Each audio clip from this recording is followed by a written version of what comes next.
Tarde le llene de grandes bendiciones por medio de su Espíritu Santo, que las riquezas de la gracia de Dios estén sobre cada uno de nosotros en esta tarde y siempre, hermano, y siempre. Y es precioso el adorar a Dios, exaltar su gran nombre en medio de los santos de Dios, ¿verdad? Cuando nosotros nos reunimos como iglesia.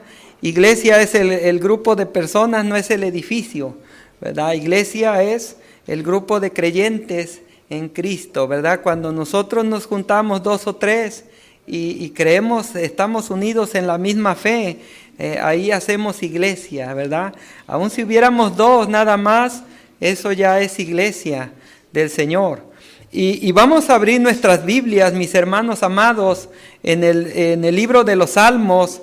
Hemos estado leyendo acerca del libro de los Salmos y es un libro precioso, es el himnario de Dios. Y mire, por ahí puse unas hojas, si agarra una hoja cada quien de una hoja de esas, ahí viene 2 traducciones que vamos a leer en esta tarde. Y bueno, viene la traducción viviente. La traducción viviente, versión viviente, es una traducción un poco más actualizada a nuestro lenguaje actual, y nos va a servir mucho para entender el Salmo 15, es el Salmo que vamos a leer en esta tarde, aunque el Salmo 14, hace como unas 4 semanas hablé un poco del Salmo 14, pero vamos, si tiene su Biblia también quiero que leamos el Salmo 14, lo vamos a leer, pero vamos a leer también de la hoja. Y es que el Salmo 14 no quiero que pasemos de leerlo, porque es muy, muy importante que lo leamos. Salmo 14 dice así. Préstele atención al Salmo 14, porque de ahí vamos a partir para a pasar al Salmo 15. Dice, el necio ha dicho en su corazón, no hay Dios. Se ha corrompido, ha cometido hechos abominables, no hay quien haga el bien. El Señor ha mirado desde los cielos sobre los hijos de los hombres, pero para ver si hay alguno que entienda, alguno que busque a Dios. Todos se han desviado, a una se han corrompido. No hay quien haga el bien, no hay ni siquiera uno. No tienen conocimiento. Todos los que hacen iniquidad, que devoran a mi pueblo como si comieran pan, y no invocan al Señor. Ahí tiemblan de espanto, pues Dios está con la congregación justa. Del consejo del afligido os burláis, pero el Señor es su refugio. Oh, sí, de Sión saliera salvación de Israel. Cuando el Señor restaure a su pueblo cautivo, se regocijará Jacob y se alegrará Israel. ¿Verdad? Dice en el verso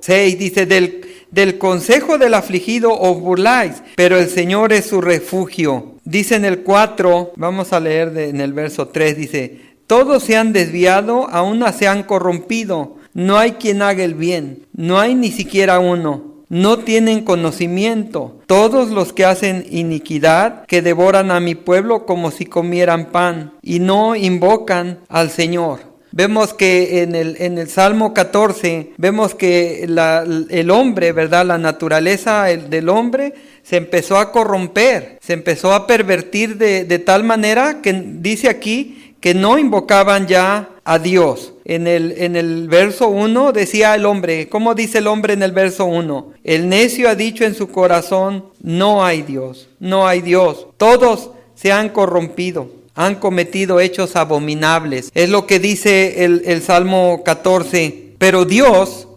está en la congregación de los justos, dice aquí la palabra. Dios está en la congregación de los justos, y el justo, dice aquí en el verso 5, dice, ahí tiemblan de espanto, pues Dios está está con la generación justa, ¿verdad?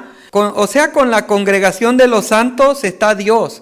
Donde está un hijo de Dios, ahí está Dios. Ahí donde quiera que usted se encuentre, si está en su trabajo, ahí está Dios con nosotros. Dios está a nuestro favor siempre. El hombre del mundo, como dice aquí la palabra, dice, no hay Dios, no hay quien, no, todos hicieron a un lado y no hay quien invoque a Dios. Ese es el motivo por el cual una iglesia como esta tiene muchas bancas vacías.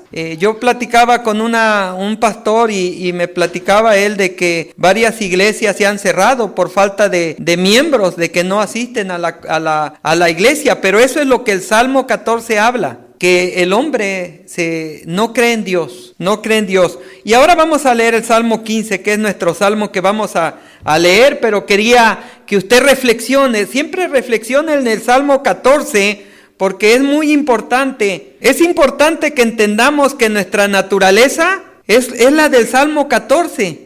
Esta es nuestra naturaleza. Pero ¿sabe una cosa? Por la misericordia de Dios es que usted está en este lugar. Usted no buscó a Dios porque usted estaba en esta condición. Usted no buscaba a Dios. Es más, decía uno, sí, Dios sí existe, pero en realidad como que no creíamos realmente. No creíamos, por eso no acudíamos a buscar a Dios. Estábamos en este grupo del Salmo 14. Pero por la misericordia y la gracia de Dios es que Dios llegó a su vida, de usted y a mi vida, y nos alcanzó y nos sacó de donde estábamos, del lodo cenagoso que estábamos. No sé si usted ha visto a personas, quizás en películas, personas que se encuentran en esas arenas movedizas, ¿verdad? Un pantano donde entre más se mueven y más se empiezan a hundir. Y así estábamos nosotros en el mundo, sumidos en un lugar de pecado, donde nos movíamos en ese mundo y nos íbamos hundiendo,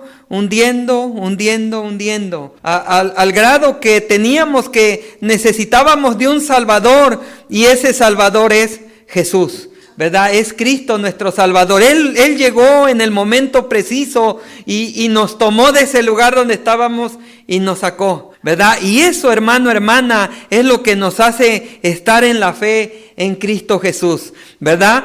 El Salmo 15 es una traducción bonita y en la versión viviente. Quiero que leamos una porción en la Reina Valera. Ahí en su hoja tiene abajo la Reina Valera, su traducción Reina Valera de los 60. Ahí mismo en la hoja está. Es la segunda parte, dice ahí, Salmo 15, Reina Valera. Y esa vamos a leerla primero. Dice, Jehová, ¿quién habitará en tu tabernáculo? ¿Quién morará en tu monte? ¿Usted le ha preguntado algo así a Dios? El salmista David le pregunta. Quiero que imagine usted a David preguntándole a Dios, porque a veces lo leemos y pues como que no imaginamos. Pero David le está preguntando a Dios y le dice, Jehová, ¿quién habitará en tu tabernáculo? Le pregunta David a Dios, le dice, Señor, ¿quién habitará en tu tabernáculo, Señor? Yo quiero saber quién es el que va a habitar en tu tabernáculo, porque yo quiero estar en ese tabernáculo y habitar contigo. Era una pregunta que le estaba haciendo David a Dios, y le dice, ¿quién morará en tu monte santo, Señor? ¿Cómo habrá estado David quizás en la soledad y él preguntándole a Dios, haciéndole estas dos preguntas? Le dice David a Dios, le dice, Señor, ¿quién habitará en tu tabernáculo? ¿Y quién habitará, Señor, en tu monte santo? Porque yo necesito saber, Señor. Quiero saber quién habitará.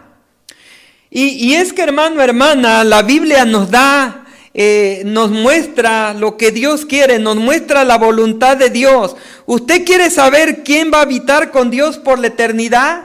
¿Quiere saber quién va a habitar? Y si usted va a habitar ahí también, sí, debemos de saber nosotros. Y bueno, David le estaba preguntando a Dios. El rey David, siendo inspirado por el Espíritu Santo, escribió este salmo.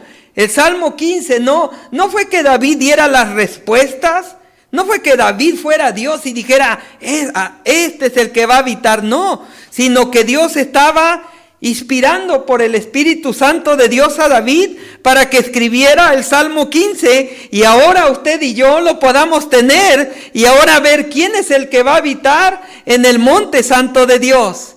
Fíjese qué precioso, ¿verdad? Porque la misma Biblia nos enseña quién va a habitar con Dios. Muchas personas dicen, no, pues todos somos hijos de Dios y todos vamos a ir con Dios. En últimas, Dios a todos nos va a salvar porque Dios ama a todo el mundo. ¿verdad? Mucha gente dice así. Y bueno, vamos a ver qué es lo que dice la palabra de Dios de aquellos que van a habitar en el monte de Dios, en el tabernáculo de Dios. Dice así, en el verso 2, dice, el que anda en integridad, y si quiere puede subrayar su Biblia, las cualidades de la persona que va a habitar con Dios, ¿verdad? El que va a habitar con Dios, dice, es el que anda en integridad.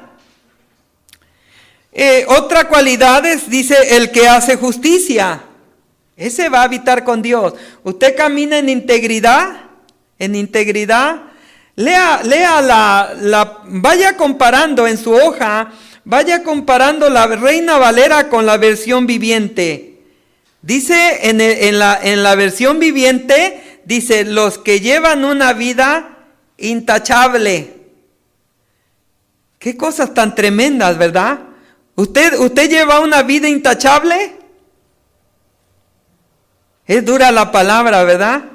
Porque dice la versión viviente, y por eso se la imprimí, porque dice la versión viviente que el que va a habitar en el monte de Dios y en el tabernáculo de Dios es aquel que lleva una vida intachable. Qué difícil nos la pone la palabra de Dios, ¿verdad? Dios nos habla muy difícil, como que dices tú, entonces ¿quién podrá salvarse? Dijeron los discípulos, porque dura es esta palabra. ¿Quién podrá salvarse? Dijeron los discípulos del Señor. ¿Quién puede oír esa palabra tan dura? Dice la Reina Valera, en el verso 2, dice, y hace justicia y habla verdad en su corazón. O sea que nosotros debemos de llevar una vida justa, ¿verdad? Y por siempre hablar la verdad, ¿verdad? La verdad debe de ser la cualidad en el hablar del cristiano, no el hablar mentiras, ¿verdad? ¿Todavía usted habla mentiras? ¿Habla mentiras? Fíjese qué tremendo, ¿verdad? Entonces, ¿vamos a habitar con Dios? Sí, vamos a habitar con Dios. Sí, vamos a habitar con Dios. ¿Sabe que Dios nos está transformando? Nos está cambiando Dios cada día. Yo sé que usted cada día habla menos cosas. Pero dura es esta palabra, hermano. Y espérese, preste mucha atención, porque usted va a aprender mucho de la gracia de Dios. Usted va a su corazón, va a entender por qué el salmista David estaba hablando estas palabras. El salmista David estaba siendo inspirado por Dios, ¿verdad? Para confrontar al hombre. ¿A quién confrontaba esta palabra? A Israel, hermano. A Israel le llegaba esta palabra y decía, ¿y cómo? Pues si todos somos mentirosos. Israel estaba en la misma condición que usted y que yo. Que mentían, que hacían, dice aquí, que no eran rectos de corazón, intachables, ¿verdad? Como habla la palabra de Job, dice que era un hombre recto, justo, temeroso de Dios, ¿verdad? Era un hombre intachable. Pero dice aquí el salmista David, vamos a leer en la versión viviente, dice, los que llevan una vida intachable y hacen lo correcto, los que dicen la verdad con corazón sincero. Verso 3, los que no se prestan al chisme, ni le hacen daño a su vecino, ni hablan mal de sus amigos. ¿Usted alguna vez ha caído en esta condición de chisme? El hablar en chisme, fíjese. O sea que la persona que habla chisme, según el Salmo 15, no puede entrar en el santuario de Dios y estar ahí. No puede. Pero ¿cómo es que nosotros sí podemos entrar y adorar a Dios? Es algo tremendo, ¿verdad? Es un regalo de Dios. Usted, hermano, hermana, levanta sus manos y yo levanto mis manos al cielo y adoro a Dios que está en lo alto, el Señor. Y es santo y sublime y verdadero y recto, justo, amoroso, bondadoso, tierno. ¿Cuántas cualidades tiene Dios? Y nosotros podemos levantar nuestras manos a Él, pero es por misericordia de Dios, es por la gracia de Dios que está sobre de nosotros. La gracia de Dios está sobre de usted y sobre de mí, y eso es lo que nos hace poder levantar nuestras manos al cielo y sentirnos parte del pueblo de Dios y sentirnos hijos de Dios, ¿verdad? Eso es algo, ese es un regalo de Dios, un regalo precioso y que el mundo no lo puede entender, pero nosotros lo podemos experimentar porque tenemos esa comunión con Dios por medio de nuestro Señor Jesucristo. ¿Verdad? Nosotros sí podemos sentir eso que el mundo no puede sentir. Y es algo precioso. Dice aquí que los que no se prestan al chisme, ni hacen daño a su vecino, ni hablan mal de sus amigos. La gracia de Dios no da pauta para que usted se preste al chisme. ¿Verdad? No puede decir, bueno, pues estoy en la gracia de Dios y ahora voy a echarme un chisme con la comadre allá, en la comadre de la esquina. No puedo, no podemos usar la gracia de Dios como una pauta para el chisme, para decir ahora sí puedo chismear porque la gracia de Dios, ¿verdad? Me lo permite, no. No, aquí estamos viendo, en el Salmo 15 estamos viendo el carácter de Dios, la voluntad divina de Dios. O sea que Dios no quiere que usted y yo hablemos mentira, que usted y yo andemos en chisme, como dice en la Nueva Traducción Viviente, en el verso 3, dice, ni le hacen daño a su vecino. O sea que Dios no quiere que nosotros hagamos daño a nadie, al vecino, al compañero de trabajo. Dios no quiere que hagamos daño a nadie.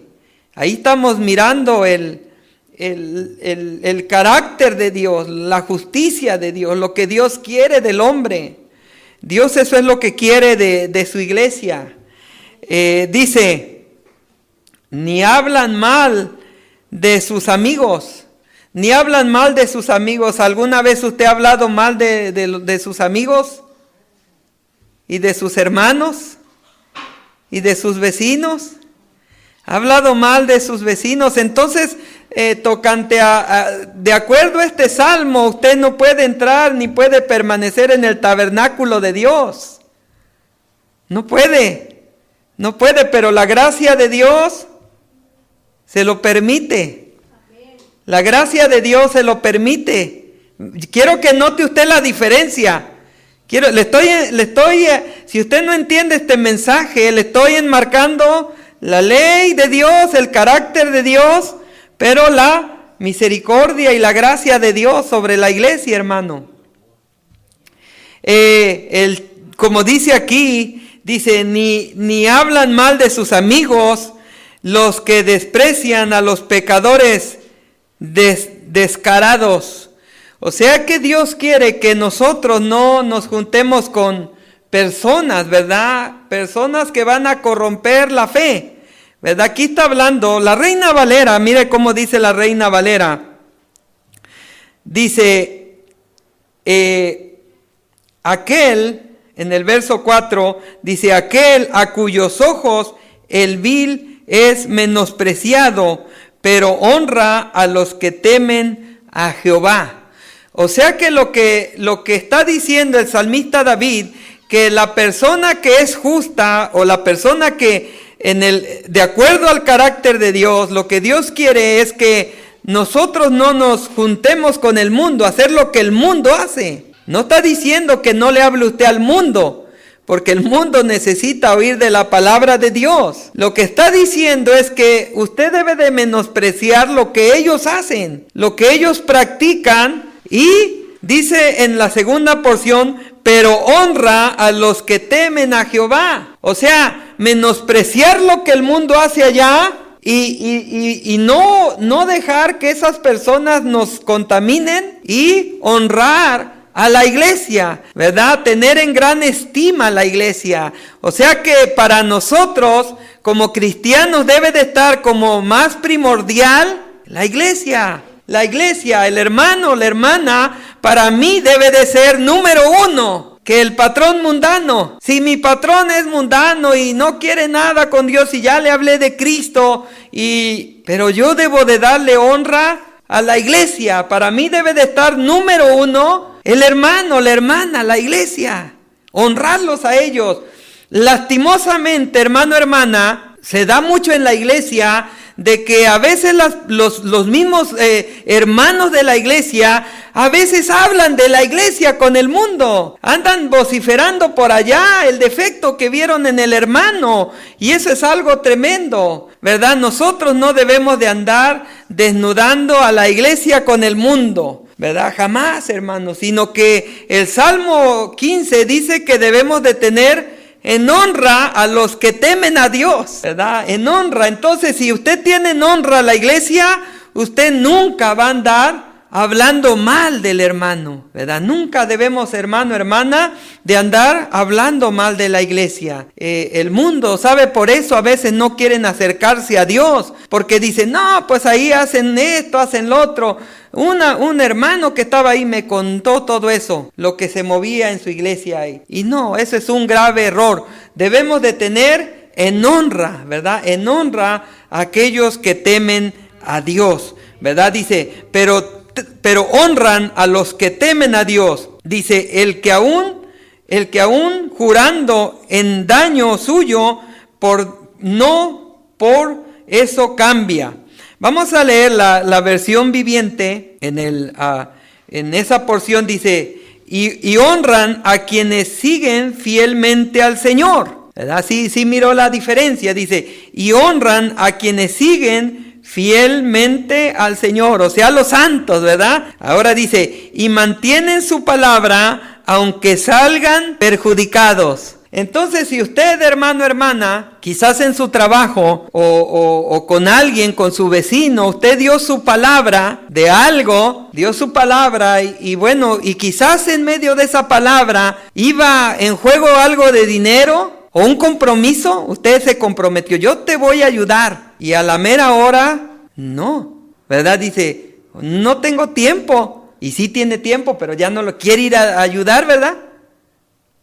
O ya se arrepintió de lo que le prometió de dinero. Y ahora, dice, ahora tiene que sostener su palabra. Porque en Dios no hay doblez, ¿verdad? No puede usted prometer algo hoy. Y aunque sale perjudicado, pero ya abrió su boca. ¿Verdad? Ya abrió su boca, dio una promesa. Dice, y mantienen ¿qué? Su palabra. Pero no está hablando de la palabra de Dios ahí, sino la palabra de la persona que dio su palabra. Dice, y mantienen su palabra aunque les costó, ¿verdad? Aunque se arrepintió y ya, y bueno, pues ni modo, pues di mi palabra, soy hijo de Dios, ¿verdad? Y como voy a habitar con Dios, tengo que cumplir, ¿verdad? Tengo que sostener lo que dije, aunque no tuve ganancias, pero todos saben que soy cristiano. ¿Y qué van a decir de mí ellos? ¿Qué van a decir de mí y de Dios también? Que Dios no me ha cambiado, que sigo siendo mentiroso. Entonces nos vemos afectados, nos vemos perjudicados, pero sostenemos, ¿verdad? Como hijos de Dios debemos de sostener la palabra, ¿verdad? Porque esos, dice, habitarán en la presencia, en su presencia, en el monte santo, ¿verdad? Dice en el verso 5, los que prestan dinero sin cobrar intereses. ¿Alguna vez usted ha prestado dinero a intereses? En la iglesia se presta dinero a intereses, entonces es incorrecto, ¿verdad? En el pueblo de Dios entonces no debe de haber intereses. Si va a prestar el dinero, pues lo va a prestar. Y si sale perjudicado, pues como quiera lo prestó, ¿verdad? Y ahora tiene que afrontar las consecuencias usted, ¿verdad? Ser como dice aquí, sin doblez, ¿verdad? Bueno, dio su palabra, pues la sostiene y ya.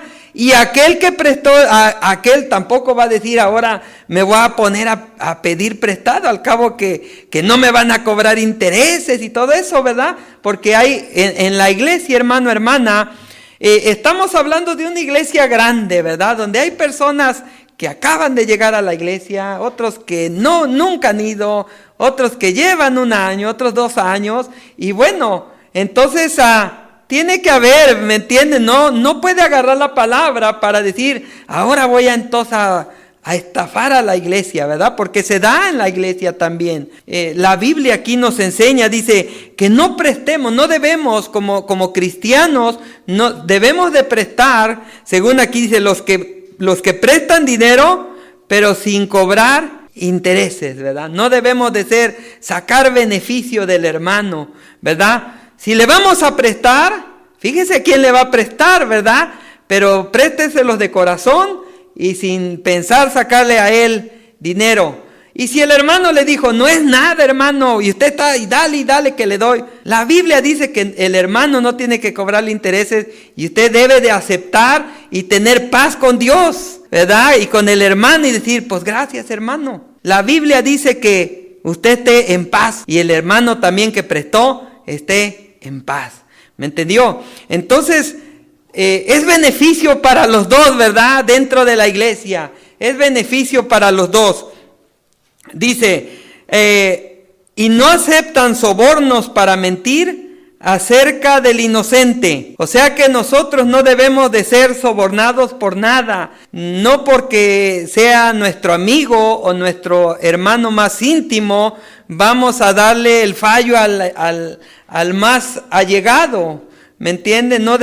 La amistad no debe de ser motivo de soborno para nosotros, ¿verdad? En ninguna manera, mucho menos que nos den dinero, ¿verdad? Que diga, ándale y di esto en contra del hermano. No, ni del vecino. Siendo inocente, dice, para mentir acerca del inocente. Nosotros nunca debemos de dar un fallo en contra de alguien que está inocente y nosotros estamos diciendo algo, nada más recibiendo soborno por quedar bien con alguien, ¿verdad? Quedar bien con alguien. Hay personas, hermano, hermana, que se confabulan los dos ahí juntos y platican en contra de alguien y alguien ni sabe nada, pero ya los dos hicieron un gran chisme, ¿verdad? Y ya se están confabulando con aquel inocente, ¿verdad? Y nada más porque era más amigo de uno, ¿verdad? No debemos de dar fallos en contra de alguien inocente y menos que ni siquiera estamos enterados bien del asunto y ya nada más porque vino alguien y nos dijo su versión y ya nosotros ya estamos hablando del hermano, ¿verdad? Por eso cuando vemos a alguien que falla, también no debemos de ver que falló y bueno, no sé por qué falló. Yo no estoy bien enterado del asunto y no me debe de importar a mí si falló, no falló, ¿a mí qué? ¿A mí qué, verdad? Yo debo de compartir con él de la palabra de Dios y punto, ¿verdad? Él y Dios saben, ¿verdad? Él se va a arreglar con Dios y él sabe su caminar con Dios. Pero nosotros no debemos de participar ¿sabe que? Y eso hablábamos el jueves, de que mucha iglesia, mucho siervo de Dios está siendo atacado, ¿verdad? Siervos justos de Dios, por hablar la verdad del evangelio, están siendo atacados por gente que se confabula, ¿verdad? Y atacan al inocente. Entonces debemos de tener mucho cuidado con eso. Dice la última porción, dice, esa gente permanecerá firme para siempre, ¿verdad? Fíjese que aquí habla de 9 cualidades de un cristiano o 9 cualidades que Dios quiere que tengamos nosotros, ¿verdad? Quizás no las ha alcanzado todas, ¿verdad? Quizás todavía por ahí hay algo en lo que usted ha fallado delante de Dios. Vamos a ver en el Salmo 24, lo vamos a ver en la Reina Valera. Note usted en el verso 3, Salmo 24, 3, mire al salmista cómo comienza el Salmo. Usted va a notar una similitud entre el Salmo 15 y el Salmo 24. Comienza en el verso 3, quiero leer el verso 3. Dice, ¿quién subirá al monte de Jehová? Nota la pregunta, igual, ¿verdad? Igual, dice, ¿quién subirá al monte de Jehová? ¿Y quién estará en su lugar santo? Para entender esto, este lugar santo, tenemos que recordar el tabernáculo. Y usted si ha leído acerca del tabernáculo, imagínese el tabernáculo. Lo que el salmista estaba diciendo, ¿quién subirá al monte de Jehová? ¿Y quién estará en su lugar santo? O sea que el salmista estaba preguntándose quién iba a entrar a adorar a Dios al lugar santo. ¿Quién? Una similitud con el Salmo 15. Y ya vimos a 9 cualidades del carácter de Dios, de lo que Dios quiere para nosotros en el Salmo 15. Ahora el salmista aquí dice, el limpio de manos. Él contesta, ¿verdad? Inspirado por Dios. Les recuerdo, inspirado por Dios. No, estas palabras no salían de David, sino estaba siendo inspirado por Dios. Entonces él se pregunta, Señor, ¿quién entrará en tu santuario? Dice, ¿quién estará en su lugar santo? Estaba el atrio, de ahí seguía el lugar santo y de ahí seguía el lugar santísimo, ¿verdad? Así estaba el orden en el tabernáculo. Entonces el salmista dice, ¿quién estará en el lugar santo? Porque en el lugar santo se iba a presentar la ofrenda, se iba a presentar el sacrificio por el pecado y una ofrenda a Dios. O sea, lo que estaba diciendo, ¿quién podrá estar en el lugar santo para adorar a Dios? Para adorar. ¿Quién puede adorar a Dios en su lugar santo? Eso es algo lindo, hermano, hermana. Porque nosotros, por la gracia de Dios, es que ahora podemos adorar a Dios en su mismo santuario. A donde está Dios, en el trono de Dios. Ahí nosotros, cada vez que adoramos a Dios, entramos a la misma presencia de Dios. Muchas personas pueden ver a un cristiano levantar sus manos, cantar y adorar, pero no puede entender. No puede entender porque desconoce la palabra de Dios y desconoce la gracia de Dios. Pero si usted conoce la gracia de Dios y la gracia de Dios está en usted va a poder entrar al santuario de Dios y adorar. Mire qué precioso, hermano, hermana, porque el evangelio no es unas palabras escritas en un libro. El evangelio es una vida donde usted y yo podemos entrar a la misma presencia de Dios y adorar a Dios. Por eso cuando estamos adorando a Dios, a veces la adoración, alguien que quizás no conoce, no ha asistido a una iglesia cristiana y dice, bueno, ¿a qué hora se acaba este asunto? Porque veo que cantan y como que ya se alargó la adoración. Pero lo que está pasando es que está el cristiano, el Hijo de Dios, está conectado por la gracia de Dios con el Dios que nos creó, ¿verdad? Con el Dios de Israel, el Dios de Isaac, el Dios que tenía David, ¿verdad? El mismo Dios que estaba en el tabernáculo de reunión, en el lugar santísimo. Ahora nosotros tenemos esa entrada por medio de Jesucristo. Por medio de Jesucristo podemos entrar en el mismo santuario de Dios, en el lugar santísimo, ya no en el lugar santo. Fíjese, David estaba hablando del lugar santo, pero nosotros como hijos de Dios ya no nada más llegamos al lugar santo, sino entramos al lugar santísimo, donde está la presencia de Dios y podemos adorarle a Dios. Fíjese qué precioso, hermano. Si usted aprende esto, hermano, hermana, va a entender lo que es la gracia de Dios. Lo que es la gracia de Dios. Si yo le dijera este salmo y le trajera este salmo y le dijera, mira, es que tú eres mentiroso, es que tú eres chismoso, es que tú eres usurero, eres calumniador, eres esto, eres lo otro, usted se va a salir de aquí, se va a salir peor que como entró. Pero el asunto es que usted conozca la gracia de Dios y para que usted nunca se vaya al mundo. Si usted conoce la gracia de Dios, usted nunca se va a ir al mundo. El que se va de la iglesia, el hombre que entra a una iglesia y permanece quizás 5 años, 2 años o una semana, es porque nunca conoció la gracia de Dios. Porque el que conoce la gracia de Dios permanece en la iglesia para siempre, porque él entró en el reino de Dios y el entrar en el reino de Dios es por la eternidad. Solo que aquí en la tierra empezamos ese caminar hasta que morimos.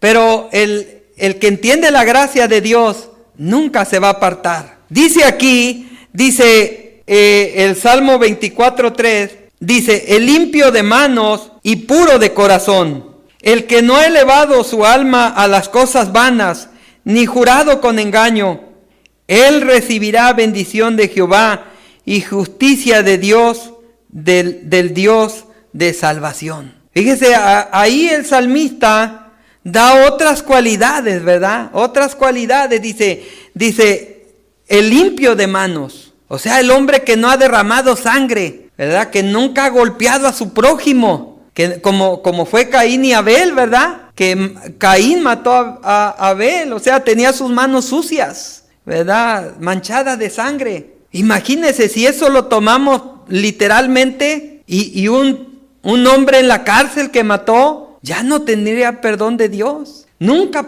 tendría acceso a la presencia de Dios, porque tendría sucias sus manos, ¿verdad?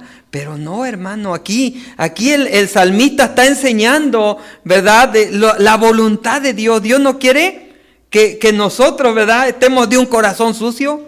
Póngalo a la inversa. Dios no quiere un corazón sucio, ¿verdad? Ni tampoco que elevemos nuestra alma a las cosas vanas. O sea, que pongamos nuestro interés en el mundo, en las riquezas del mundo, en todo lo que el mundo ofrece. Eso es vanidad, ¿verdad? Algo perecedero. Ni tampoco que juzguemos con engaño. Dios no quiere que juzguemos con engaño. O sea, que andemos haciendo chisme, ¿verdad? Lo que en la otra versión nos dice. El verso 5 dice, Él recibirá bendición de Jehová y justicia del Dios de la salvación, ¿verdad? Junte usted esta porción de este salmo con el Salmo 15 y se da cuenta de todo lo que Dios, ¿verdad?, quiere para bendecir al hombre, ¿verdad? Pero el hombre, hermano, hermana, no ha podido. ¿Usted cree que David no falló en alguna de esas cualidades que él mismo escribió? Si David era un hombre de guerra, él había ensuciado sus manos. Mandó a matar a su siervo, ¿verdad? Tomó a la esposa de su siervo, ¿verdad? Cometió adulterio con la esposa de su siervo. Fue algo tremendo, que él pagó sus consecuencias también, ¿verdad? Pero él mismo escribió el salmo. Escribió ese salmo. Ahora acompáñeme al libro de Hebreos, a la carta de Hebreos. Vamos a leer una porción de Hebreos. Y vamos a abrir Hebreos capítulo 4. Vamos a leer en el verso 10, vamos a leer. En el 4:10.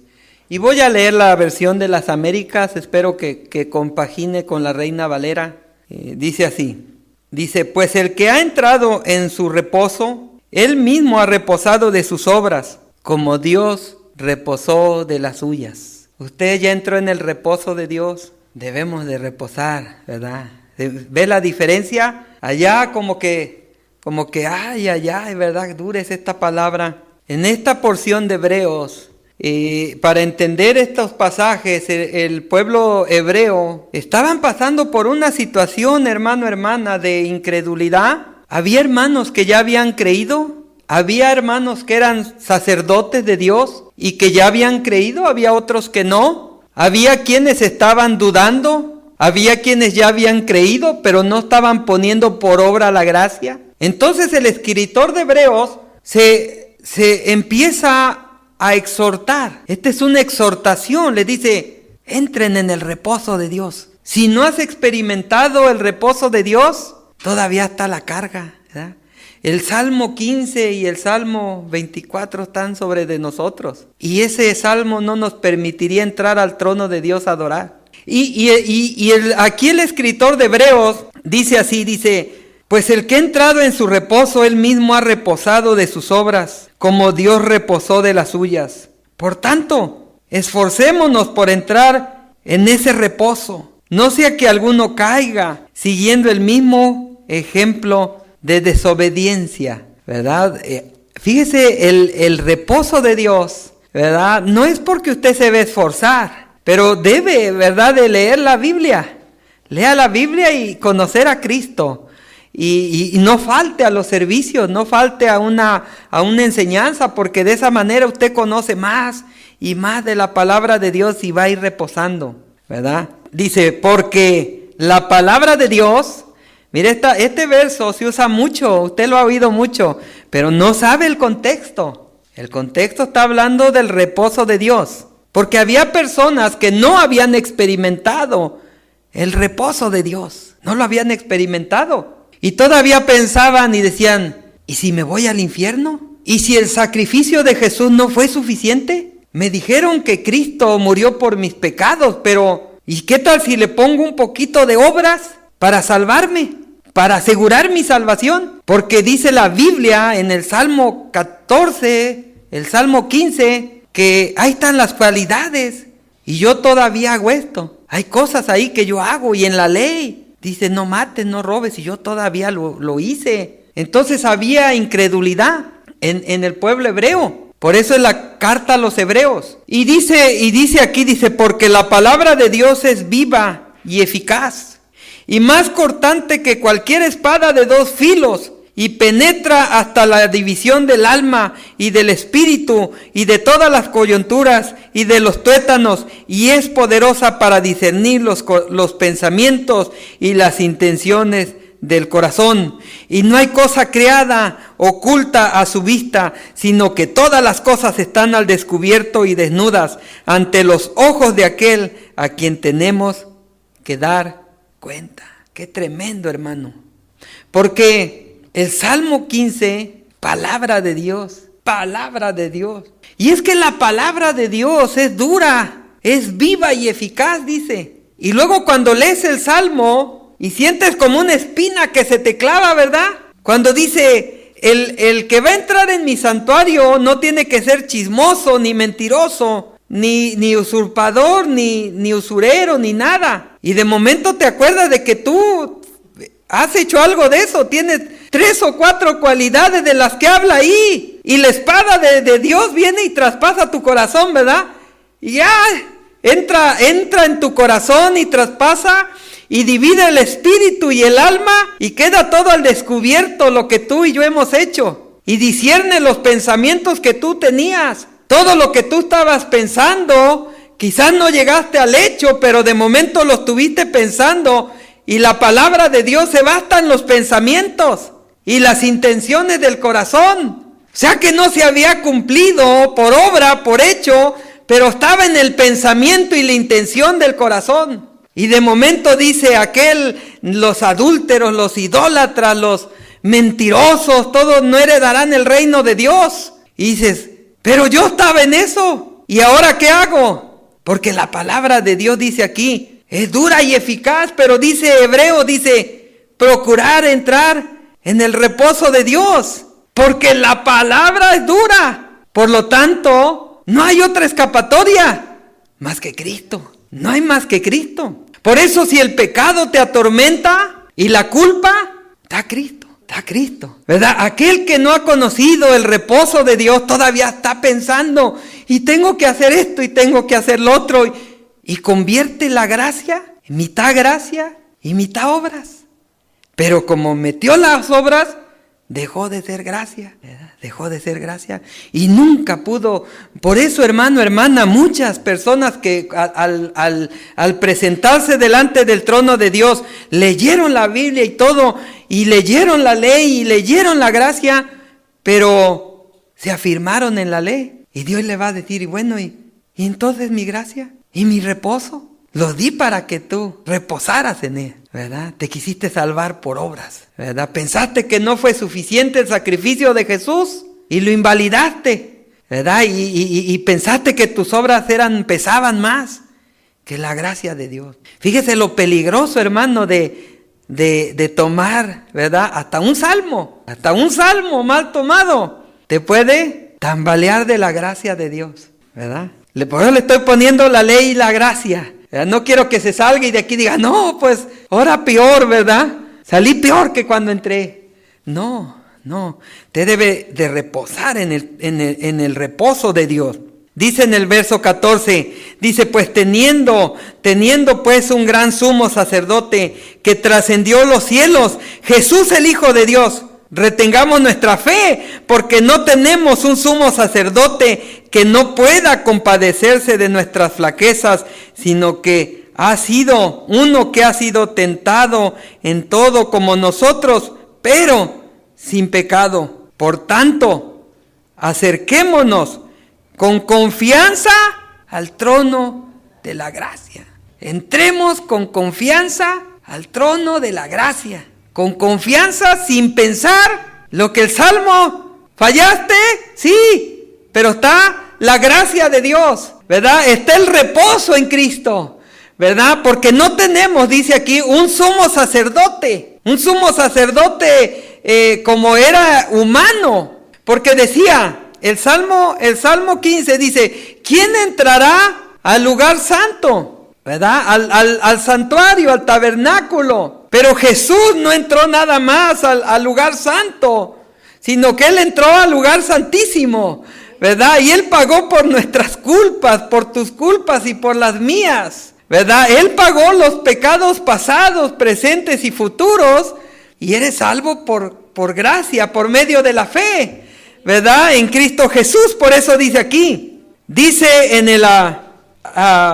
el verso 15, porque no tenemos un sumo sacerdote que no pueda compadecerse de nuestras flaquezas. O sea que fallaste, sí, pero el sumo sacerdote que tenemos se compadece de tus flaquezas y de mis flaquezas. Por eso el cristiano va a fallar, pero abogado tenemos a Cristo, ¿verdad? El justo, ¿verdad? Que Él es el que se compadece de nuestras flaquezas. Si Él fuera un juez rígido, ¿verdad? Que sin misericordia, bueno, pues entonces todos nos iríamos al infierno, ¿verdad? Pero no, Él ya pagó el precio por el pecado. Dice, sino que uno que ha sido tentado en todo como nosotros, por tanto, acerquémonos con confianza al trono de la gracia para que recibamos misericordia y hallemos gracia para la ayuda oportuna, ¿verdad? Entonces entramos al santuario no porque tú vengas bien, que no hiciste nada ya, sino por misericordia, ¿verdad? Y porque tú y yo nos acercamos a Jesús, ¿verdad? El sumo sacerdote, que Él fue el que entró, ¿verdad? Él fue el que pagó por la culpa de nosotros y se presentó. ¿Sabes que cuando Israel promulgaron la ley, y yo te invito a que leas todo Hebreos, yo casi lo estaba leyendo todo, desde anoche comencé y me faltaron como 2 o 3 capítulos nada más. Cuando tú lo lees así y te pones a leerlo y ves cómo la promulgación de la ley establecida en tablas de piedra, hermano, y ves cómo Moisés agarró el hisopo, ¿verdad? Agarró el hisopo, imagínese, y trajeron los novillos y sacrificaron los novillos y tenía la pila de sangre y el pueblo allá así sentado o parado el pueblo y tomó el hisopo y empezó a rociar la ley, empezó a rociar las tablas de la ley con la sangre y con el mismo hisopo empezó a rociar al pueblo. Fíjese qué tremendo. Y sella el pacto, sella Moisés el pacto de la ley. Y cuando entramos al trono de la gracia de Dios, cuando Jesús empieza el nuevo pacto de la gracia, entra rociando su sangre preciosa, derramada en la cruz, pero derramada en su pueblo también, derramada en su pueblo. Entonces el pacto de la gracia, mi hermano, mi hermana, consiste en la sangre de Jesús.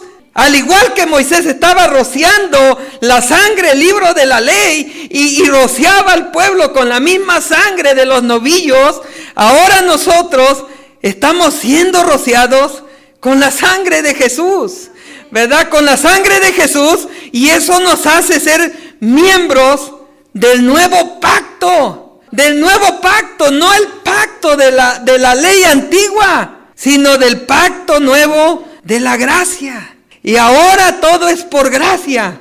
Ahora ya no es por lo que yo pueda hacer en mis fuerzas.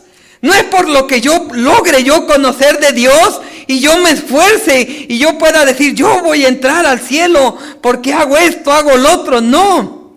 Ahora es por la sangre vertida en el pueblo de Dios. En el pueblo de Dios. Por eso, hermano, mi hermana, cuando usted y yo recibimos la palabra de Dios y a veces escuchamos por ahí y decimos, qué dura está esa palabra. Bueno, porque no le están hablando de la gracia de Dios. Simplemente le está dando La espada, pura espada, pura espada, pura espada, pero no ha entendido el pueblo de Dios la gracia de Dios. Y por eso, mi hermano amado y mi hermana, a veces está la desconfianza, ¿verdad? Está la incertidumbre. Miré al cielo, no miré al cielo. Yo estoy seguro que si esta noche muero, yo voy a ir al cielo. ¿Por qué? Porque soy hijo de Dios. Porque la sangre del pacto que fue derramada en la cruz del Calvario fue rociada en mi vida. Y yo no tengo por qué dudar de mi salvación. Si la sangre del pacto fue rociada en mi vida, soy salvo por gracia. Porque Jesús abrió entrada al nuevo pacto. Abrió entrada al nuevo pacto. Y ahora, mi hermano y mi hermana, no consiste en lo que tú y yo podamos hacer. Si yo no te hubiera traído el Salmo 15 y te digo, mira lo que dice la palabra y solamente este es el que va a entrar, te vas de aquí peor y dudando de tu salvación. Pero tu salvación no depende por el Salmo 15 ni el Salmo 24. Ahora la gracia no te da pauta para echar mentiras, ni para hacer robo, ni transar a nadie, ni para mentir acerca del hermano inocente. No, la gracia no te da pauta para eso. La gracia te está salvando, ¿verdad? Pero a la vez te está convirtiendo en hijo de Dios, ¿verdad? Y ahora como hijo de Dios, pues vas a ser obediente a la palabra de Dios. Ahora como hijo de Dios, Dios pone de su Espíritu Santo en tu vida. Por eso aquel que no ha entendido la gracia, no ha sido parte, no ha sido sellado con el Espíritu Santo de Dios. Por lo tanto no tiene ayuda y está luchando en sus fuerzas. Porque no tiene el Espíritu Santo de Dios todavía. Y lo está tratando de hacer en sus fuerzas. Cuando tienes el verdadero Espíritu Santo de Dios, no necesitas ni esta palabra. El apóstol Pedro no tenía esto, mas sin embargo tenía el Espíritu Santo de Dios y ellos mismos escribieron las cartas. Porque cuando el Espíritu Santo de Dios está dentro de ti, tú no vas a transar a nadie. Cuando el Espíritu Santo de Dios está dentro de ti, si te avientas una mentira, te vas a arrepentir y ya no la vas a querer decir. Si todavía tienes palabras obscenas o tienes malos pensamientos y el Espíritu Santo de Dios está dentro de ti, tú vas a agarrar y decir, Señor, perdóname y ya no lo quiero hacer y ayúdame y cámbiame. Ya no lo quiero hacer porque el Espíritu Santo de Dios está en nosotros. Y ya no vas a necesitar estar luchando en tus fuerzas, sino que vas a entrar en el reposo de Dios, en el reposo de Dios. Dice vamos a leer ahí en Hebreos 6, 19.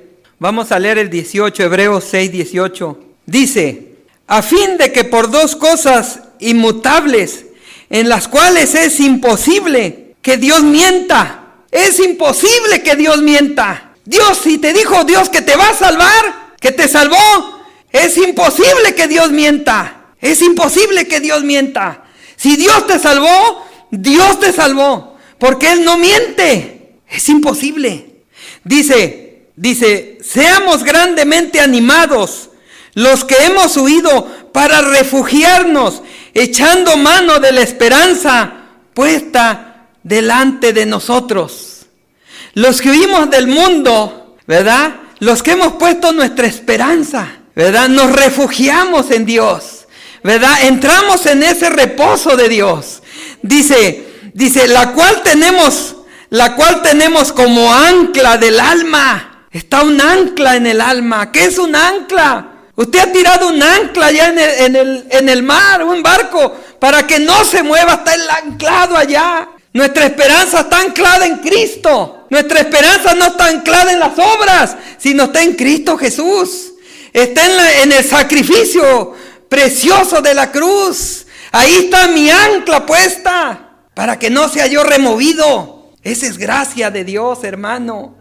Nosotros que salimos del mundo, nos sacó de aquellas obras muertas para introducirnos, hermano, a un Dios vivo. Ahora estar anclados por la fe en Jesucristo. Dice, la cual tenemos como ancla del alma, una esperanza segura y firme, que penetra hasta detrás del velo. Hasta detrás del velo. ¿Cuál velo? El lugar santísimo, El velo, hermano, era el que impedía al pueblo entrar allá al lugar santísimo. Al lugar santo estaban los sacerdotes y ahí estaba el pueblo también, pero para el lugar santísimo impedía porque había un velo. Pero ahora, teniendo, dice aquí, la cual tenemos como ancla del alma, una esperanza segura y firme y que penetra hasta detrás del velo, donde Jesús entró por nosotros como precursor hecho, según la orden de Melquisedec, sumo sacerdote para siempre. Jesús entró, hermano, dice aquí, Jesús entró como precursor, como primero entró Jesús. Rompió el velo Jesús y ahora usted y yo podemos atravesar ese velo por la gracia de Dios, no por lo que nosotros podamos hacer, no por lo que nosotros podamos lograr, sino por la misericordia y la gracia de Dios, ¿verdad? Y esa misericordia y gracia de Dios solamente la podemos hallar en Jesucristo, ¿verdad? En Jesucristo. Quiero avanzar vamos a leer el verso 24, capítulo 7, 24. Precioso el libro de Hebreos, ¿verdad? Es lindo el libro de Hebreos, porque tiene grande enseñanza para nosotros. Dice en el verso 23, 7, 23, dice: los sacerdotes anteriores eran más numerosos, porque la muerte les impedía continuar. Pero Él conserva su sacerdocio inmutable, puesto que permanece para siempre. Por lo cual Él también es poderoso para salvar para siempre a lo que por medio de Él se acercan a Dios. Se acercan a Dios. Dice, puesto que vive perpetuamente para interceder por ellos. ¿Verdad? ¿Cómo hasta ahí, hermano amado, podemos entender que en el principio, según el verso 23, había muchos sacerdotes, ¿verdad? Estaba la orden de Aarón, ¿verdad? Según la orden del sacerdocio arónico, había muchos, iban por meses, ¿verdad? Un tiempo y por años, un tiempo ordenaban a unos, un tiempo servían unos, otro tiempo otros, ¿verdad? Según la orden del sacerdocio. Y bueno, era por turno. ¿Por qué? Porque tenían que ser muchos sacerdotes, porque ellos iban muriendo también. Bueno, moría un sacerdote, y si hubiera sido uno, pues ahora ya cómo iban a expiar los pecados. Quedaba el otro, ¿verdad? Que era relevo. Y así sucesivamente. Pero en Cristo no es así, ¿verdad? En Cristo no es así.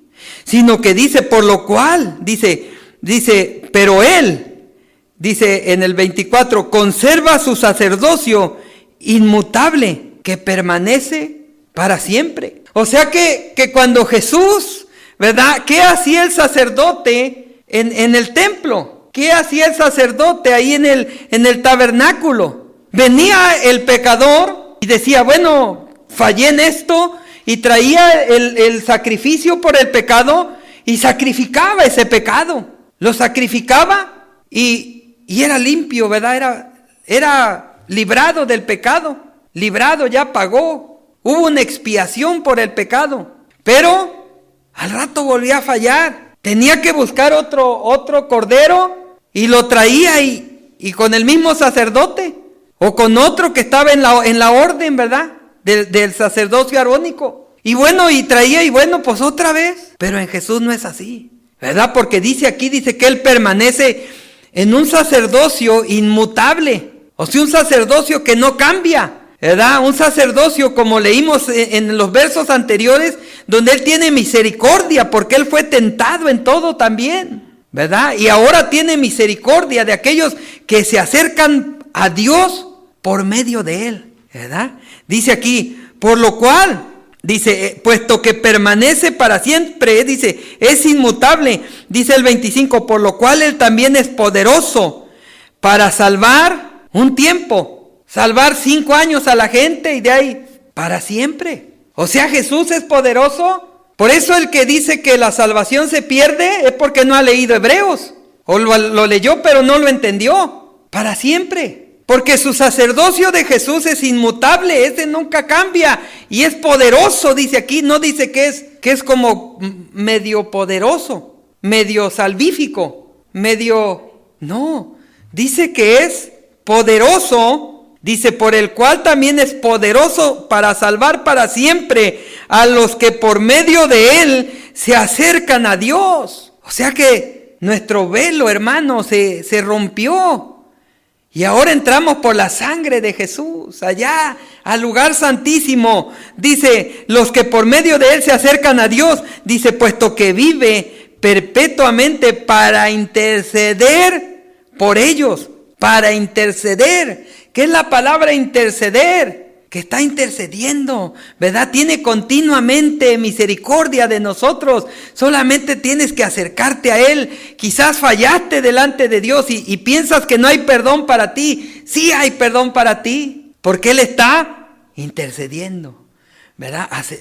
Por medio de él nos acercamos a Dios, ¿verdad? Mira lo que dice en el 26, dice, porque convenía que tuviéramos tal sumo sacerdote, santo, inocente, inmaculado, apartado de los pecadores y exaltado más allá de los cielos, que no necesita como aquellos sumos sacerdotes ofrecer sacrificios diariamente, primero por sus propios pecados y después por los pecados del pueblo, porque esto lo hizo una vez y para siempre cuando se ofreció a sí mismo. ¿Verdad? Convenía, hermano, convenía tener un cordero de Dios precioso, un cordero santo y inmaculado, dice, inocente, apartado de los pecadores y exaltado más allá que los cielos. ¿Verdad? Porque ese iba a ser el sacrificio perfecto. No íbamos a necesitar un pedazo de la ley y decir a ponérselo tantito a la gracia, porque la gracia como que no fue suficiente y ahora pongámosle un poquito de esto, o yo le voy a poner un poquito de mis fuerzas para poder salvarme. No, porque era suficiente. Convenía que fuera inmaculado, santo y poderoso, hermano, para que con un solo sacrificio fuéramos salvos todos. Alcanzar a la salvación para usted y para mí. Es algo, hermano, precioso. Es algo increíble. Es algo increíble. Si tú lo miras, hermano amado, y mi hermana, a los ojos naturales, quizás ni lo vas a entender. Pero es algo increíble, es algo precioso, que no tiene precio. No tiene precio. Mira, vamos a leer ahí mismo en Hebreos 10. Hebreos 10. ¿Estás entendiendo la gracia de Dios? La gracia de Dios, mi hermano amado, y mi hermana, está en la Biblia, ¿verdad? Es algo precioso, es un regalo para la iglesia, precioso. Dice en el Hebreos 10:14, dice, porque por una ofrenda Él ha hecho perfectos para siempre a los que son santificados. ¿Cómo te mira Dios? ¿Por qué te mira Dios perfecto cuando entras a adorar a Dios? ¿Por qué te mira perfecto? ¿Por tus obras? Porque con una sola ofrenda, hizo perfectos. Y no es que yo quiera ser perfecto en yo. Te vas a cansar y nunca lo vas a lograr. Nunca lo vas a lograr. Porque no se trata, el evangelio no es en tus fuerzas. Si fueran mis fuerzas, en vano murió Cristo. En vano murió el Señor. En vano pagó el precio. Imagínate que yo te invitara a comer y pagara el mejor restaurante de Austin y que no fueras a comer. En vano pagué, ¿verdad? En vano pagué. Y así es la gracia, ¿verdad? Cuando tú te agarras de la gracia de Dios, ¿verdad? Estás recibiendo el sacrificio de Jesús. Por lo tanto, ya Dios no te está viendo a ti, pero no está dando la gracia pauta para que peques. ¿Entendió? No está dando pauta para pecar. Está dando pauta para que por la gracia tú y yo nos acerquemos a Dios y podamos tener esa comunión con Dios, ¿verdad? Pero no vas a agarrar la gracia como un modo de libertinaje. Ese es diferente, ¿verdad? Si tú agarras de libertinaje la gracia de Dios, es que no eres cristiano. No eres cristiano. Tu conversión no es genuina. Ese es el asunto, ¿verdad?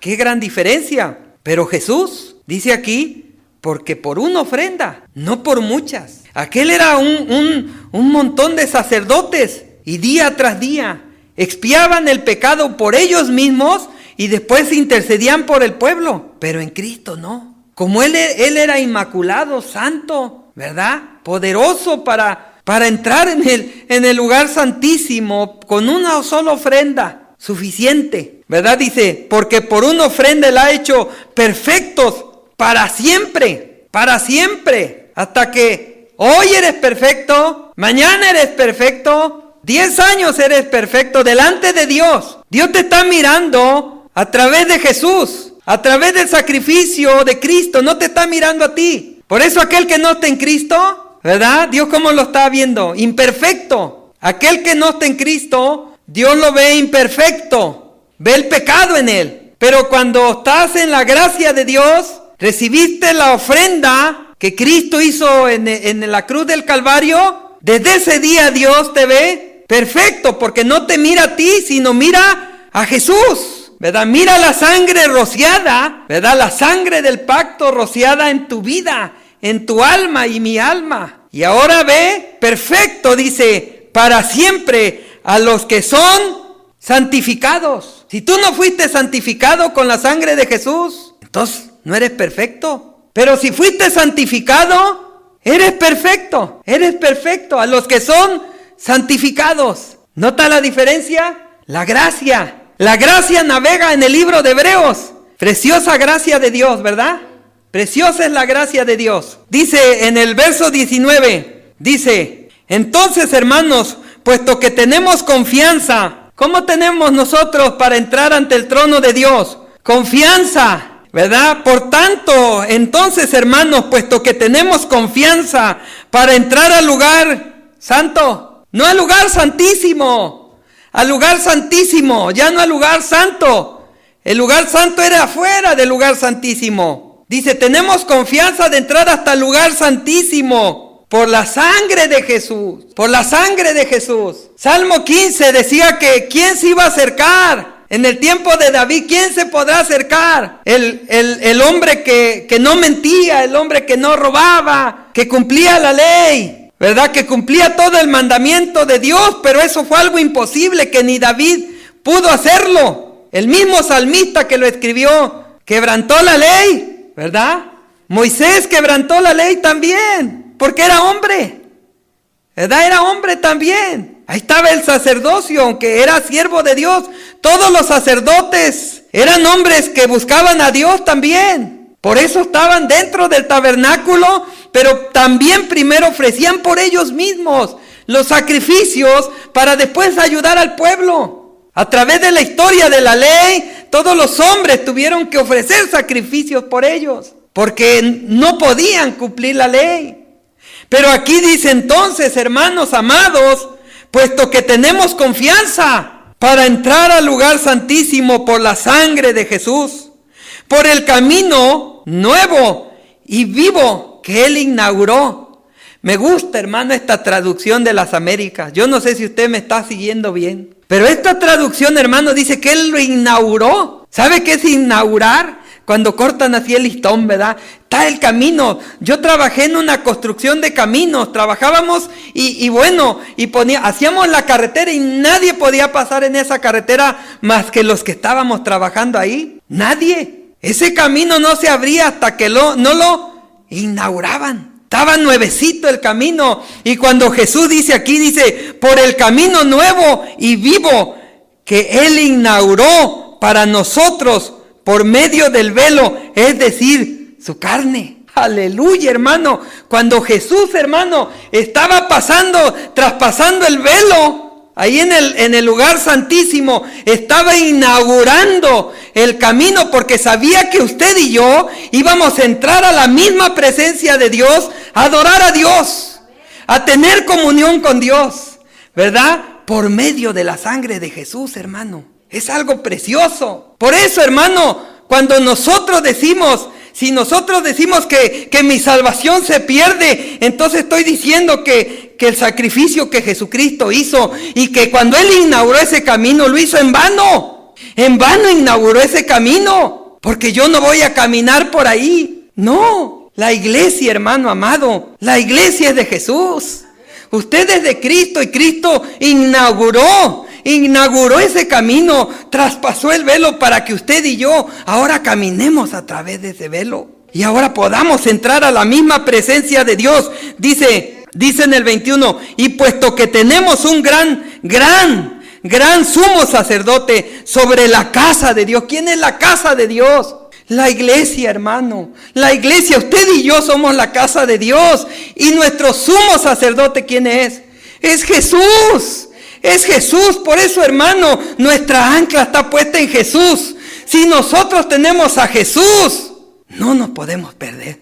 Jamás nos podremos perder. Si usted se muere mañana y usted tiene su esperanza en Jesús, si usted tiene puesta su esperanza en el sacrificio de Jesús, usted va derechito al cielo. Falló, sí, pero Él fue su sumo sacerdote. Usted tiene que aceptar a Jesús como su sumo sacerdote. Ya no mire a Jesús como lo ponen en las fotos. Mírelo como el sumo sacerdote que virtió su sangre, que Él mismo dio su sangre para que usted pudiera entrar. Aquel sacerdote usaba la sangre del novillo y tomaba el novillo y lo sacrificaba para rociar al pueblo. Pero Jesús no hizo eso. Jesús agarró su propia sangre y la derramó por usted en la cruz. Para que ahora usted, hermano, valorice la presencia de Dios. ¿Por qué no se valoriza la presencia de Dios? Porque no hemos entendido lo que Jesús hizo en la cruz. Jesús, hermano, Jesús derramó su sangre preciosa, para que tú y yo pudiéramos entrar y tener esa comunión con Dios. Porque tú no podías tener comunión con Dios. Por eso el hombre incrédulo en el mundo no puede recibir favores de Dios. No puede tener esa comunión con Dios y no entiende al cristiano. No lo entiende. ¿Por qué pasa tantas horas orando? ¿Por qué pasa tanto tiempo cantando a Dios y adorando a Dios? ¿Por qué pasa tanto tiempo en la Biblia leyendo la palabra? No lo entiende porque él no ha traspasado ese velo. Él no ha podido experimentar, como dice aquí, ¿verdad? Esa confianza en Cristo, ¿verdad? Él no ha sido vertida esa sangre preciosa. Por eso, si tú no conoces de Cristo, si tú no has recibido la sangre de Jesús en tu vida para perdón de tus pecados, si tú no te has arrepentido de tus pecados, es necesario, porque la sangre de Jesús fue la que rompió ese velo y esa es la que inauguró, hermano, ese camino. Y ahora, cuando esa sangre es vertida en tu vida, ahora tú puedes pasar a la misma presencia de Dios y ahora poder experimentar lo que la iglesia puede experimentar. De lo contrario, tú te vas a ir al mundo. Vas a tener un pie en la iglesia y un pie en el mundo, porque no has entendido el sacrificio de Jesús. No lo has entendido. Pero el día que lo entiendas, y este mensaje es para que lo entiendas. Este mensaje es para que tus ojos sean abiertos a la gracia de Dios. A la gracia de Dios. Hay un montón de mensajes, hermano. Mensajes. Yo le decía a los hermanos antes del servicio, tenemos que resucitar la gracia de Dios. Que la gracia de Dios resucite en la iglesia. Porque la gracia de Dios está muerta. Está puesta la confianza en tus logros, en tus fuerzas, y has dejado la gracia de Dios por un lado. Tu ancla está puesta en otras cosas. Quizás comenzó en Cristo anclado y de ahí de momento como que la arrancaste y la pusiste allá porque vino un predicador y te predicó el Salmo 15 y ahora tu confianza está en lo que tú puedas hacer. Pues no, esfuérzate por vivir la palabra, claro que sí, pero ten en cuenta que la gracia de Dios es la que es poderosa para salvar al hombre. Dice en el verso 20, dice, por un camino nuevo y vivo que Él inauguró para nosotros por medio del velo, es decir, su carne. Y puesto que tenemos un gran sumo sacerdote sobre la casa de Dios, acerquémonos con corazón sincero, en plena certidumbre de fe, hermano, fe. Tú debes de tener esa fe que te estás acercando a Dios por medio de Jesús, ¿verdad? Por medio de su cuerpo entregado en la cruz del Calvario, por medio de la sangre, hermano, por medio de la fe, dice, acerquémonos con corazón sincero. Si te acercas a Dios, ¿cómo te debes de acercar? Con corazón sincero, con corazón sincero. Dice, y en plena certidumbre de fe, teniendo nuestro corazón purificado de mala conciencia y nuestro cuerpo lavado con agua pura, mantengámonos firmes la profesión de nuestra esperanza sin vacilar, porque fiel es el que lo prometió. Tu esperanza debe de estar firme, ¿verdad? Dice, mantengámonos firmes en la profesión de nuestra esperanza, sin vacilar, con que ahorita sí, mañana no, sin vacilar. Esto se lo tienes que hablar a tus hijos, les tienes que enseñar de la gracia de Dios, les tienes, hermano, que su ancla de tus hijos esté puesta en Cristo, en la salvación, en la gracia de Dios, para que ellos estén firmes, ¿verdad? Dice, porque fiel es el que lo prometió. Dice el 24, dice, y considerémonos, ahí vamos tú y yo, y considerémonos cómo estimularnos unos a otros al amor y a las buenas obras. Aleluya, hermano, aleluya.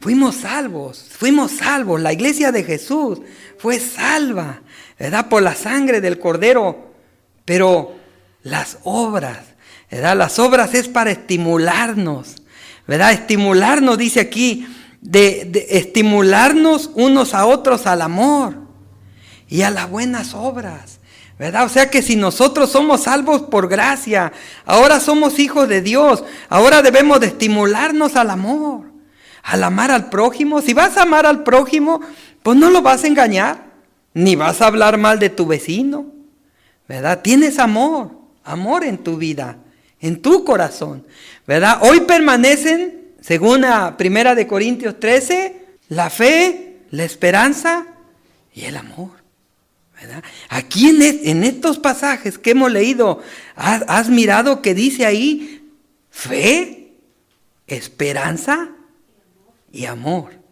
¿Verdad? Permanece. ¿Por qué? Porque en la gracia de Dios, hermano, permanece, ¿verdad? Como dice aquí, el amor. Estimulémonos al amor y a las buenas obras, ¿verdad? Al pórtate bien, al haz lo bueno, al no ser tramposo, al no engañes, al no robes, ¿verdad? Al no forniques, no hagas el pecado, ¿verdad? Al ayuda al hermano, a hacer lo bueno, ¿verdad? Dice, no dejando de congregarnos, como algunos tienen por costumbre, sino exhortándonos unos a otros, y mucho más aquel día, al ver que aquel día se acerca, ¿verdad?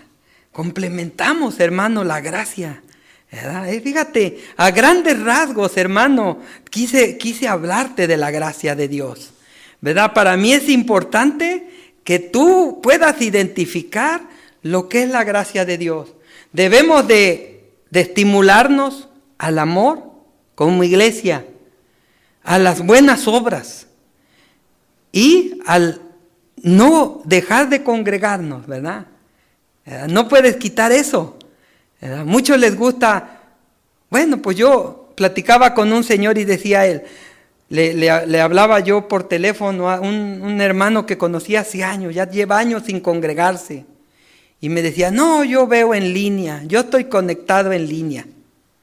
No, hermano, ¿verdad? El congregarse, ¿verdad? Por eso dice, no dejemos de congregarnos como algunos tienen por costumbre, sino exhortándonos unos a otros. Y mucho más al ver que aquel día, ¿cuál día? El día del Señor, ¿verdad? El día del Señor se acerca, el día que Cristo viene a este mundo, ¿verdad? A enjuiciar al mundo, ¿verdad? Y a levantar a su iglesia. Y bueno, vamos a dejar la palabra del Señor hasta ahí. Y hay mucho, hermano, acerca de la gracia de Dios. Yo te invito para que medites en este mensaje y sigue escudriñando la palabra de Dios. Este mensaje es para que tú escudriñes tu vida, ¿verdad? Y te afiances en la gracia de Dios, ¿verdad? Vamos a orar para quedar despedidos en esta tarde. Yo no sé cómo está su vida en esta tarde. No sé hasta dónde esta palabra ha llegado a su vida. La palabra de Dios, dice Hebreos 4, dice que es como una espada de dos filos, que traspasa el alma, el corazón del hombre, y aún discierne los pensamientos y las intenciones del corazón. Padre, en el nombre de Jesús, Señor, en esta tarde, mi Dios, pongo, Señor, la vida de cada uno de mis hermanos, de mis hermanas, oh Dios, sabiendo, Señor, que su Santo Espíritu, Dios, ha hablado a través, Señor, de mis labios, Señor. Hemos podido, Señor, expresar, gracias por esa gracia maravillosa que tenemos, Señor, de su Santo Espíritu, que ahora podemos, Señor, hablar, oh Dios, de su palabra, Señor, para que seamos edificados, oh Dios, en el nombre maravilloso de Jesús, Señor, y que nuestra ancla, Señor, de la esperanza, Señor, esté firmemente, Señor, en ese sacrificio precioso, Señor, de nuestro Señor Jesucristo. Levanta tus manos al cielo en esta tarde.